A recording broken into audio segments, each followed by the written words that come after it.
Hello everyone, welcome back to my channel. तो जी आज की जो वीडियो है वो है बसंत भाग 2 के पार्ट 5 मिठाई वाला से संबंधित, जो कि भगवती प्रसाद वाजपेयी द्वारा रचित गद्य विधा है। जैसा कि इसके नाम से ही पता चल रहा है, इसका नाम है मिठाई वाला। मिठाई वाला हम किसे कहते हैं? जो कि मिठाई बेचता है। तो सबसे पहले इस पार्ट के मूल भाव को हम जान लेते हैं।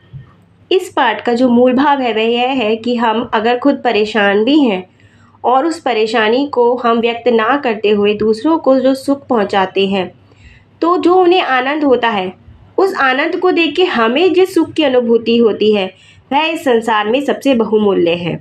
उससे ज़्यादा मूल्यवान वस्तु और कोई नहीं हो सकती। तो हमें हमेशा दूसरों को सुख पहुंचाने की भावना अपने मन में रखनी चाहिए। अब संक्षिप्त में इस पाठ का परिचय जान लेते हैं, इस पाठ को समझ लेते हैं। मिठाई वाला व्यक्तित्व में कैसा था, दिखने में कैसा था? तो जी मिठाई वाला दिखने में बहुत ही दुबला पतला था, गोरे रंग का था और हमेशा सर पर बीकानेरी रंगीन साफा बांधा करता था। शहर में वह गलियों गलियों में घूमता हुआ कहता, बच्चों को बहलाने वाला, खिलौने वाला। यानी मिठाई वाला जो था वो भिन्न भिन्न रूप बनाकर भिन्न भिन्न चीज़ें जो है बच्चों को बांटता था। कभी खिलौने वाला बनकर, कभी मुरलिया वाला बनकर और कभी मिठाई वाला बनकर। सबसे पहले वह शहर में खिलौने वाला बनकर आया और गलियों में घूमता हुआ कहता, बच्चों को बहलाने वाला, खिलौने वाला। उसके इस अधूरे वाक्य में ऐसी विचित्र, मादक, मधुर आवाज़ थी जो बच्चे तो बच्चों, बड़ों के हृदय को भी छू जाती थी। बच्चे जहाँ भी होते थे उसकी आवाज़ सुनकर दौड़ते भागते उसके पास तक खिलौने खरीदने पहुँच ही जाते थे और वह बहुत सस्ते में, बहुत कम लागत में बच्चों को उनकी पसंद के खिलौने दे दिया करता था। बच्चे उन्हें देखकर बहुत खुश हो जाते थे और खूब उन खिलौनों के साथ खेलते थे। कुछ समय व्यतीत होने के बाद, यानी कुछ महीनों के बाद, वह खिलौने वाला दोबारा से मुरलिया वाले का रूप बनाकर आया। मुरलिया वाले के पास रंग बिरंगी बहुत सारी मुरली थी। प्रतिदिन नगर की गली में अब उसका वह मधुर स्वर सुनाई पड़ने लगा, बच्चों को बहलाने वाला, मुरलिया वाला।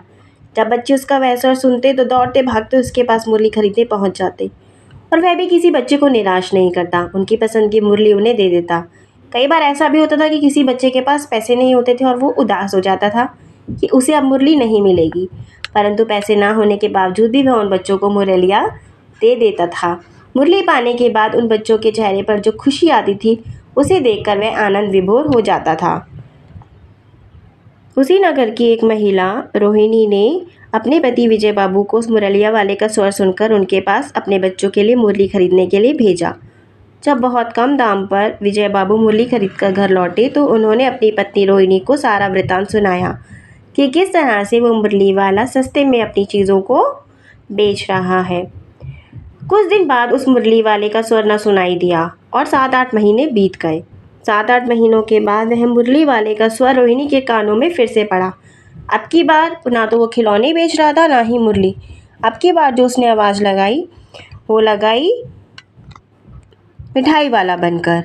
जब रोहिणी के कानों में उसका स्वर पड़ा तो उसको कुछ कुछ उसके स्वर की याद आई, मुरली वाले और खिलौने वाले के स्वर से, और वह पहचान गई कि वह और कोई नहीं, वह वही व्यक्ति है जो पहले खिलौने बेचकर और फिर मुरलिया बेचकर कुछ महीनों के लिए अंतर्ध्यान हो गया था।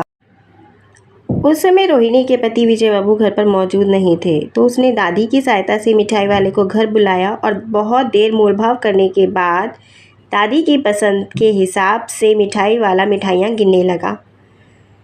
जब रोहिणी से रहा नहीं गया तो उसने मिठाई वाले से पूछा, कितने कम दामों में आप चीज़ें बेचते हो, आपको क्या बचता है? तब मिठाई वाले ने कहा, कुछ नहीं, कभी कभी खाने को मिल जाता है और कभी कभी खाने को नहीं मिलता। तब रोहिणी ने बोला कि आप ऐसा क्यों करते हो, ऐसा व्यवसाय क्यों करते हो जिससे आपका कोई भला नहीं हो पाता?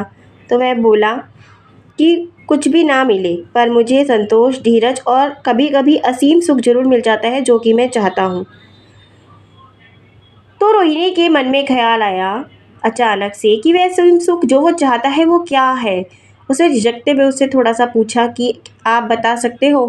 पहले तो मुरली वाला बताना नहीं चाहता था। मिठाई वाले ने फिर बहुत ही गंभीरता के साथ अपनी बात उनके सामने रखी कि वह अपने शहर का एक बहुत ही बड़ा धनी और प्रतिष्ठित व्यक्ति है परंतु दुर्भाग्यवश उसके बच्चे और बीवी उससे अलग हो गए, यानी कि अब इस दुनिया में नहीं है। उसका मानना था कि उसके बच्चों ने कहीं जन्म लिया होगा और वो कहीं ना कहीं उसके बच्चे जन्म लेकर इन्हीं बच्चों में कोई एक है जो खेल रहे होंगे, और वो इस तरह गली गली जाकर उन बच्चों को खिलौने, मुरली, मिठाई कम पैसों में उपलब्ध कराकर उनकी खुशी का भरपूर आनंद उठाना चाहता था, क्योंकि उसे लगता था कि कोई ना कोई बच्चा, क्या पता उसमें से उसका ही बच्चा हो। तो जिस सुख को वो भोगना चाहता था, उसके लिए उसको इससे अच्छा और कोई तरीका नहीं मिला। इन तरीक़ों से वह उन बच्चों के समीप भी रहता था और उनसे प्रेम कर लिया करता था, दो मीठी बातें कर लिया करता था और उनका बचपन देखकर आनंद उठा लिया करता था। अब की बार उसने मिठाई के पैसे भी रोहिणी से ना लिए और चुन्नू मुन्नू में अपने बच्चों की छवि को निहारता हुआ अपना सामान उठाकर गली में आगे बढ़ गया, बच्चों को बहलाने वाला मिठाई वाला की आवाज़ लगाते हुए। तो आशा करती हूँ कि संक्षेप में आपको ये पाठ अच्छी तरह से समझ में आ गया होगा। चैनल पर नए हैं तो चैनल को लाइक, शेयर एंड सब्सक्राइब करना ना भूलें। Thanks for watching.